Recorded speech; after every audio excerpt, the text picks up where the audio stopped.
ప్రియుడితో ఏకాంతానికి అడ్డొస్తున్నాడని కన్న కొడుకునే కిరాతకంగా చంపేసింది ఓ తల్లి. ఆపై ఫిట్స్తో చనిపోయాడంటూ భర్తని నమ్మించి అంత్యక్రియలు కూడా కానిచ్చేసింది. మేడ్చల్ జిల్లా కీసరలో జరిగింది ఈ దారుణం. 20 రోజుల క్రితం జరిగింది ఈ దారుణం.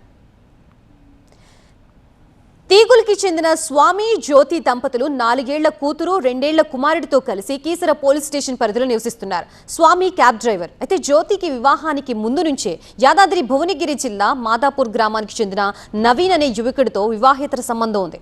భర్త డ్యూటీకి వెళ్లగానే నవీన్ జ్యోతి ఇంటికి వచ్చేవాడు. గత నెల 29న కూడా స్వామి డ్యూటీకి వెళ్లగానే నవీన్ వచ్చాడు. ఇద్దరూ ఏకాంతంగా ఉన్న సమయంలో 2 ఏళ్ల బాలుడు ఏడుస్తూ ఉండటంతో చిరాకు పడిన ప్రియుడు నవీన్ బాబుని చంపేద్దామని అనడంతో కన్న తల్లి జ్యోతి కూడా అందుకు అంగీకరించింది. ఇద్దరూ కలిసి ఆ పసికందుని కిరాతకంగా నేలకేసి కొట్టడంతో తలకి తీవ్ర గాయమై బాబు అక్కడికక్కడే ప్రాణాలు విడిచాడు. బాబుకి ఫిట్స్ వచ్చి చనిపోయాడని భర్త స్వామిని నమ్మించి సొంతూరు తీగుల్కి మృతదేహాన్ని తరలించి అంత్యక్రియలు పూర్తి చేశారు. అయితే గత కొన్ని రోజులుగా భార్య ప్రవర్తనపై అనుమానం పెంచుకున్న స్వామి కుటుంబ సభ్యుల సమక్షంలో ఆమెని గట్టిగా నిలదీయడంతో జ్యోతి తాను చేసిన పాపాన్ని ఒప్పుకుంది. దీంతో 20 రోజుల తర్వాత ఈ ఘోరం వెలుగులోకి వచ్చింది. సమాచారం అందుకున్న కీసర పోలీసులు నిన్న తీగుల్ గ్రామానికి చేరుకుని రెవెన్యూ అధికారుల సమక్షంలో బాలుడి సమాధిని తవ్వి మృతదేహానికి రీపోస్ట్ మార్టం నిర్వహించారు.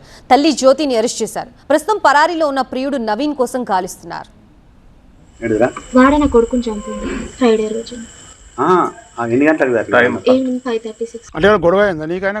ఏం కాలేదన్న, కాకపోతే చిన్నోని మీద కొంచెం నాకు నచ్చలేదని చెప్పిండు. ఆయనకి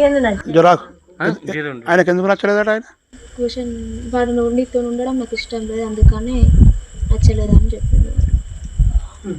దేంతో మంచం కొట్టిండా? దేనితో కొట్టి చంపిండు? మంచానికే కొట్టిండు. మంచానికి తొక్కిండా? కాలు తొడిగి ఇట్లా కాలుతో తొక్కిండా? మంచానికే కొట్టిండు. అంటే ఎత్తుకోపోయేటప్పుడే చచ్చిపోయిందా? అప్పుడే చచ్చిపోయా. కొంచెం బ్రీతింగ్ ఉండే హాస్పిటల్లో చనిపోయింది. ఇప్పుడు ఇద్దరు కలిసి హాస్పిటల్ తీసుకుపోయారా? ఇద్దరు నాగరం నేను ఒకదాన్నే తీసుకుపోయాను. ఆయన పేరేంది? నవీన్. నవీన్. ఎవరు? మాదాపూర్.